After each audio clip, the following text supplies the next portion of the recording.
again, seeing a Corrupt Intervention as a perk set for our killer here, with a couple generators blocked, as well as a faster reload, and I believe that's an extension to main event for their secondary add-on, as we see a pallet stun coming with a very quick getaway. So I don't know, I think that might be Smash It.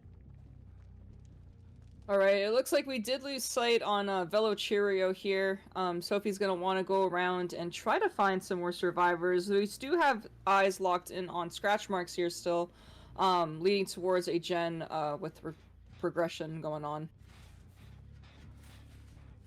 Again, this used to be a much bigger map. Now not so bad, with some trouble areas for sure.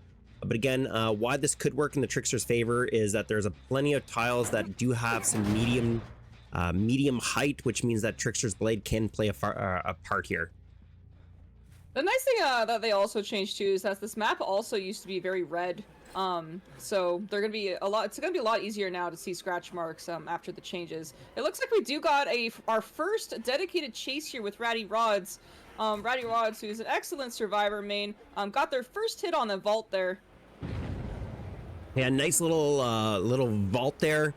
Does take some damage here. Again, Corrupt Intervention is live as Ratty Rods does make some distance, losing their scratch mark. So a little bit of a guessing game here from our Trickster. All right, we did see a little bit of a pop up in main. I'm guessing that they have some pressure on the gen upstairs. They also have some pressure on the gen right beside main as well. As confirmed, we do hear the gen progressing upstairs in main with quite a bit of progress on it.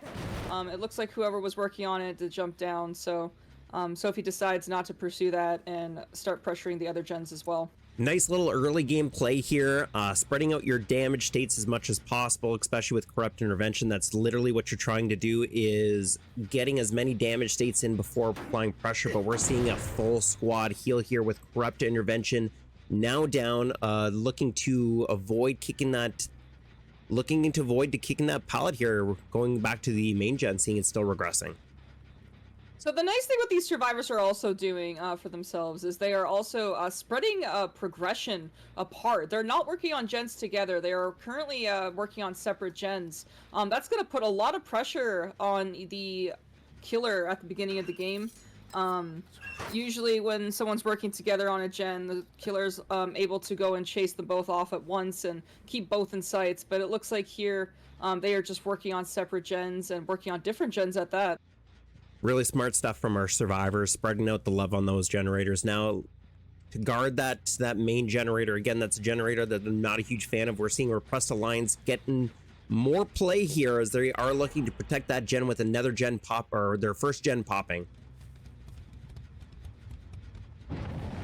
Right, we do get some scratch marks here going towards Ratty Rods. Sophie seems to pursue this chase. Ratty Rods with the vault, going to play the jungle gym here. It looks like, yep, he is still trying to play that gym. Sophie decides not to commit to chase and try to get some more pressure on those gens that are progressing pretty quick. Now, seeing through the wood slots, we do see some scratch marks as Ace is now going to be into chase here, as Oh My Darlene is a fill-in here for Sigoli. Sigoli is watching their team from the sidelines. We're getting our first thrown blades here, with another gen getting completed here at main. So Oh My Darlene about to get down here. Nice blades here from our Trickster, while we do have main event still live. As you said, main event is live. Really nice blades by Sophie, getting Oh My Darlene on their first hook here. They do have two gens that are popped, but not to fret. Usually the first two gens are usually the easiest to get done. It's going to be more towards end game that the killers usually have a little bit more pressure, depending on how those gens are spread. And now we're seeing Grim Embrace come into play with some Pain Resonance. We see a little bit of scratch marks here, getting closer to that hook state. Grim Embrace only live for, I believe, is it 6 to 10? I think it's 6 to 10 seconds, dependent on the perk rating. Choosing to continue on just pressuring gens as they see them come by here. 24 blades intact with the add-ons here. I'm a big fan of these add-ons.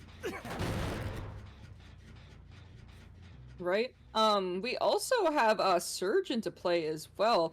Sophie did use their first Painrez token earlier, and also Grim Embrace as well. I absolutely love Grim Embrace and Painrez. It's such a good combo to use together. They do give off a lot of value. Oh, absolutely. Really great slowdowns here as Suffixia does catch two survivors out in the open, looking to give chase again to this Ace as we see the blades pop on out with the very short side of the tile getting looped here. We see another pallet stun. We got a pallet stun into another generator getting completed here. Just trying to protect the 3 gens here, but almost out of blades. All right, we do got Ratty Rods back in chase. This is actually a very tough vault here if they decide to stay. They do not decide to stay. They decide to play the pallet at main building with a drop.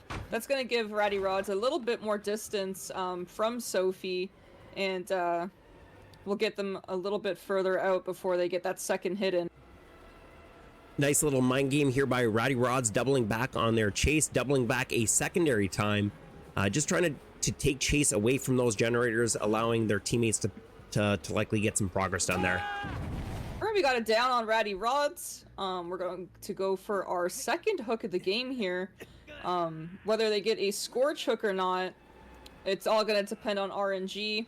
We all know that those RNG Scorch hooks can be quite complicated on some maps. Maybe a little bit of a distractionary pallet throw there by ours. I believe that was Zarina in the event that they turned on in there, but it looks like Suffixia recognizing and not going to path right into it. Again, very low on their blades. There's a couple high areas here for our Trickster, but really making use of those blades out in the open area. If you get caught out in the open, oh my goodness. I know, Comfy, you are not a big, huge fan here of Trickster as a killer, as your chat loves to bug you with. Now look, I don't mind watching a Trickster game, but going against a Trickster myself, I am let's just say not up to par. Exactly. It's some killers, they have your number. So we do love to see our little banter from our chat for Comfy the Trickster main here, as we see a generator kick with a save on our Ratty Rods as Suffixia does look to pressure the hook a little bit more here. All right, Sophie also was able to get a second Grim Embrace there. Each token is going to be 12 seconds on Grim Embrace, along with 40 seconds after all 4 tokens are used. So if they're able to get those last 2 tokens, that's going to give Sophie a huge moment to go after these survivors without getting any gen progression done. Exactly. We were seeing some gen management there as Suffixia does go and kick that gen. Now, every time you do kick a gen with a survivor already pre-running, essentially buying a little bit more time, as we come across another gen just about to be completed, but Suffixia is going to get the stop here, knowing that this is a survivor round.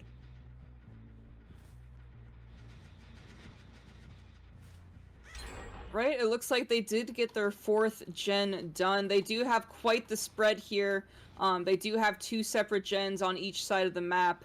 With all 4 survivors up, they are going to be able to try and put pressure on both further gens. And with a killer such as Trickster, walking back and forth is going to be a little bit of a pain for Sophie. It looks like our last gen was complete as she walked to the other side of the map. This is going to be a toughie. Yeah, it's going to be see some blade plays as we do catch our survivor right up against the door again. Main event, something that can really be super powerful, as you have a couple survivors here that can trigger multiple downs here as they are in the vicinity of that. So you can continue your main event, as we're seeing some chase here with our Ace, as main event is now live and able to use. Look, going right back towards that exit gate, seeing scratch marks there. Excellent choice on bringing main event over towards the door. I think what she had in mind was she was going to try and use main event on whoever was working on the door to get it down, since it's pretty open there. But Velochurio seemed to catch on to that pretty quick and moved away from the door as soon as they seen Sophie approaching. Now it looks like they have waited out the main event. Now, I did catch a glimpse of the survivor hanging around that pallet earlier on, so knowing that there's a survivor here, as they are going to check a little bit more. Now, one of the add-ons that have been brought in is, I believe it's faster throws, or faster movement speed with the throws, coming in with the shoes. Again, really good stuff here from our survivor, spreading it out. Sufixia just guarding that exit gate, seeing that that other side of the exit, or the other exit gate, is now opened. This is a tough game, and honestly, this is not the easiest map for Trickster either. If survivors are able to spread their gens apart pretty far away, which they did, it's going to be really, really tough for Trickster to walk back and forth from either side of the map, trying to get that gen pressure going. Exactly, and we are seeing the reason that the survivors do wait here is that they want to buy their team as much time as possible to leave that map. Again, good stuff here. It can be a very tricky map for our killer, as there are some high tiles while also being a very big map. Again, the RNG of these maps is that we want to get some survivor heavy maps as well as our killer heavy maps. Great stuff from both of these groups. Excellent. We also see a lot of good sportsmanship in the endgame chat as well, with a good GGs and some hearts thrown in there.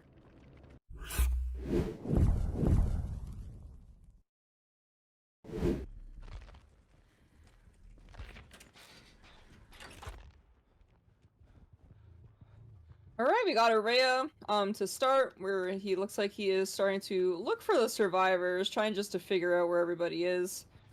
There is some progression on this gen that's going to tell him that there is somebody nearby, especially since there's no scratch marks running away from it. He did find Sophie crouching behind a box.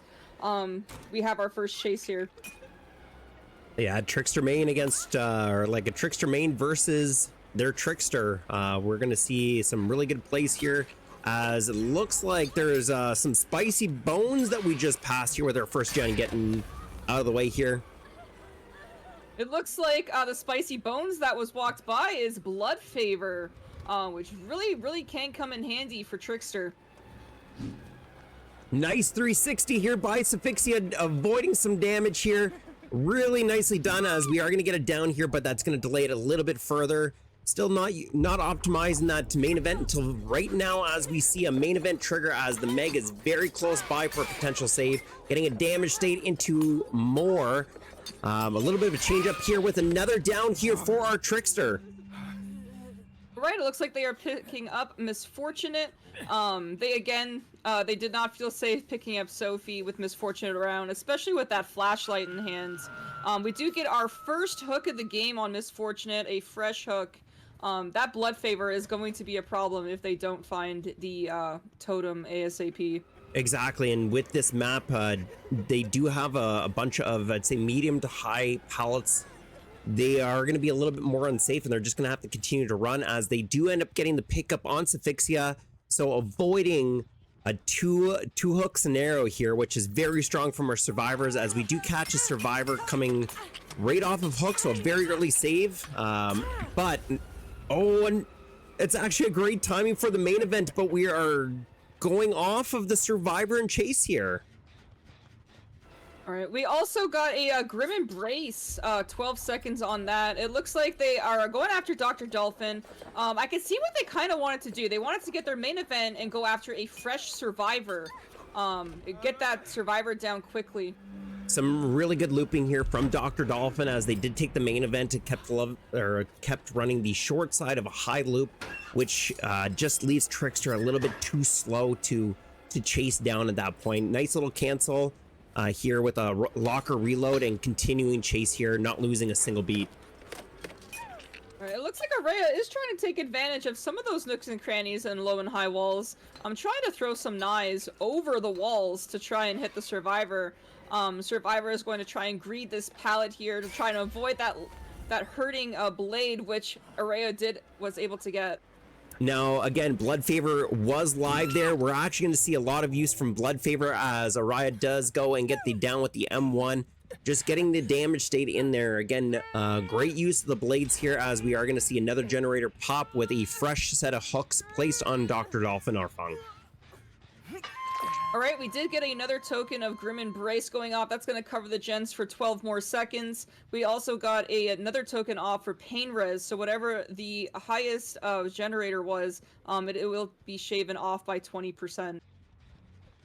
Yeah, some really good stuff here. Plus, we see a nice spread of generators from the survivors. Some nice gen management from our killers as Araya does go and open up another, seeing that their blades are a little bit low. I would always say if you want to keep at least 20 blades on hand for your chase, but you got to make sure that your pinpoint accuracy once you're down to that few. So again, great stuff here from our killer, recognizing this as we see another generator pop. Right. It does look like Araya is trying to keep an eye on his totem as well, trying to get as much value out of Blood Favor as possible. It looks like we do got a main event here going on for Barry. They do need one more knife to get them down, and that is the down on Barry through main event here. Now, kind of keeping it, they are going to kick this again. This is allowable because, again, Exponential is a perk that can be used, not seeing a survivor around in the vicinity. So we'll be picking up here, snuffing out that boon, as we do see our Mrs. Fortunate just around the corner here with a missed skill check coming from the side here. Again, we now have three states with our Hex Totem officially down.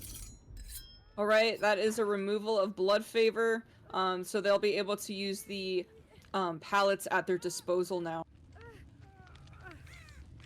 It's one of those things for our hex totems, either that they're placed in a very poor spot next to generators, or they're nicely tucked away. You get some value, but most importantly, once it comes to a certain point of the match when survivors recognizes is that they're spending time off of generators, we do see Grim Embrace being triggered here for the third time.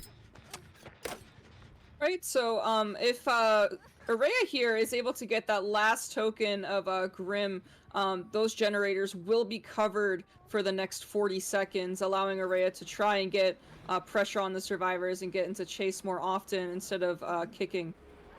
Nice little mind game here. Swing through the pallet. It never hurts to do that. If you do hear your survivor going towards that direction. Really great maneuver here by Dr. Dolphin, just getting away from the tile. And it looks like they are out of that. Nice escape here from the survivor. Again, with Grim Embrace, don't you just love it? You hear that you see that fourth token hit, and now it's time to play. I know when I play Survivor and I see that Grim Embrace go, my heart absolutely sinks on that fourth token. But it looks like they are trying to keep the last survivor away from Araya to try and prevent that last token being spent. Very smart stuff here, as we are going to get a damage state in here with a throw of the pallet, one of those 50-50 tiles. A little bit of a mind game here from Araya, as we do see Mrs. Fortunate hop through that window, with Araya following suit through that window back towards that pallet here. And it looks like not able to make it to their next tile. Sometimes it's just worth it just to continue playing that pallet until you recognize your next available spot here. Does spot Barry working on a generator, getting a damage state here as they're working on a gen. Right, we got our second hook state here on Misfortunate. They are able to pop off their fourth gen. They do have one gen left to go. The boon is crushed. Araya is going to try and get this middle gen here regressing. It looks like they are trying to pressure two of the further gens as well. They have a great gen spread here, almost like the last game where they were pressuring two gens that were very far apart. It looks like they have the same strategy. Really good stuff here from our survivor and killers. Survivors have broken up a really tight 3-gen. Looks like we are going to have another chase here with Fixia running. Unfortunately, just touches into a wall. We get a damage state with main event now live. Going to be able to protect this final hook state. If somebody does try to go in here, we'll get a lot of main event value.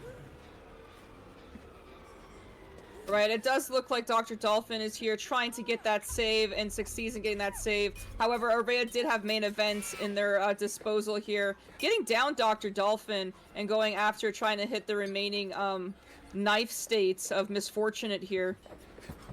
Again, looks like Misfortunate going a little bit closer back towards that survivor that has been down. Is now going to be the pressured survivor in our chase. Again, for our tunneling rules, we do say that The killer may hop off of chase if they do see a survivor coming on in, sort of what is a term, hawking that down, as we see the pickup here with the final gen being completed.